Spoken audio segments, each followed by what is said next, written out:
Our verse for today is in Matthew chapter 26 verse 64.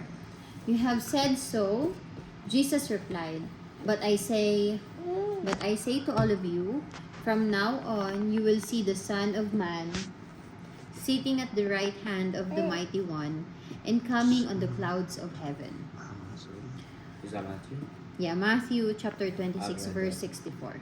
Oh, wait, no.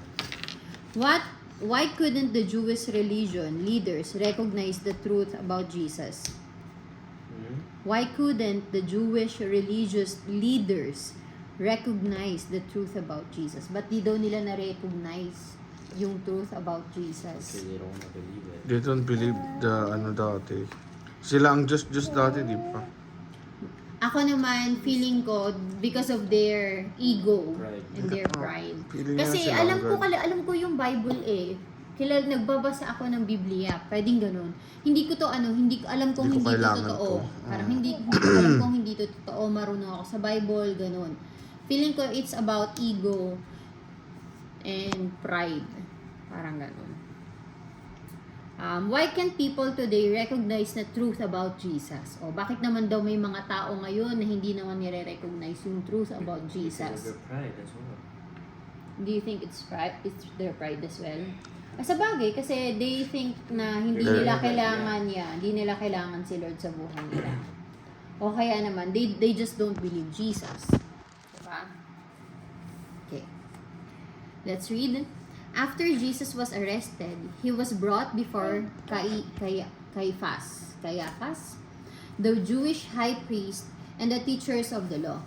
They were the ones people turned to for spiritual guidance before Jesus came. Okay, sila din pinupuntahan ng mga tao for spiritual guidance. And they hated Jesus for exposing them as hypocrites. O si pride na nga at ego. More than anyone else, they wanted Jesus dead. They pretended to have a trial, but it was rigged. The only witnesses they could find were false ones. So the high priest asked Jesus point blank if he was the Messiah, the Son of God.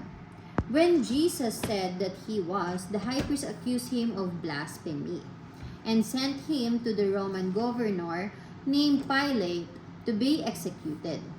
The high priest and his associates were the religious leaders of Israel. They spent their lives looking forward to the Messiah's coming. Yet, when the Messiah was standing right in front of them, they didn't recognize him. After all Jesus' miracles and teachings, he was just a blasphemer in their eyes. In order to recognize Jesus for who he really is, you have to have faith.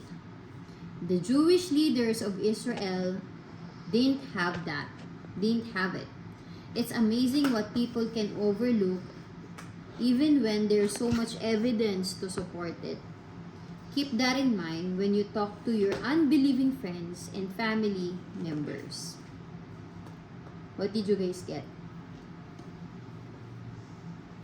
What did you It guys get? just talks about the execution. Naalala mo yung pinanood natin? Ano yung pinanood mo? Ano yun? We what? The Passion? The Passion. Yung hindi ayaw maniwala ng mga tao sa kanya. Yun, tapos may nagsinabing, the Messiah or the Healer. Tapos may nagsabing hindi yan, parang huwag maniwala na hindi siya talagang nag-heal. Like, you don't, doubt Jesus.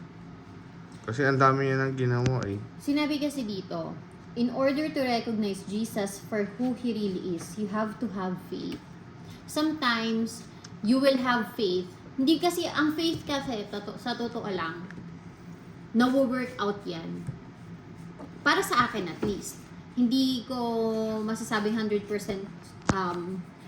tama yung sinasabi ko. Pero, for me, faith is something you can work on. Diba? Lalong-lalo na kung, kasi ako naniniwala ko na you will have faith into someone if you at least you know their background. Diba? You know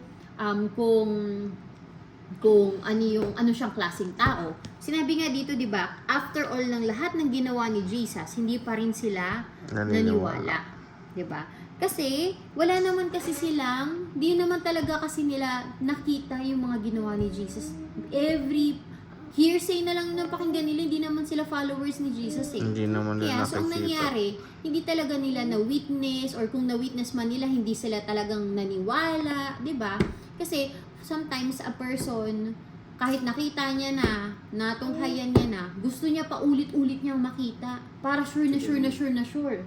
Di ba? So siguro that time ang daming mga ano no, ang tataas ng ego, yung kasi Hindi that time. unti lang sumunod hanggang Even ngayon. now. Kasi 'di ba ang dami unti lang sumunod kay Jesus noon, halos 'di ba nagkaroon na nga ng maraming miracle. Wala pa rin naniwala sa kanya. Meron, pero natakot silang magsalita. Ayun. Even their disciples nga, di ba? Even their disciples, oo. Even Peter, He denied na pinaka malapit kay Jesus, dinenay siya ng 3 beses. Jesus. 'Di ba? Nung nasa punto na nahuli na si Jesus. 'Di ba? So, ang ibig ko sabihin dito, for you to have for you to really believe in Jesus or to have faith in Jesus, it takes a relationship. Kailangan mong magkaroon ng relationship kay Lord. Or, alam mo yun, kahit sabihin mo na lang na, I have a God who is faithful, who is good. Diba? Paniwalaan mo yun.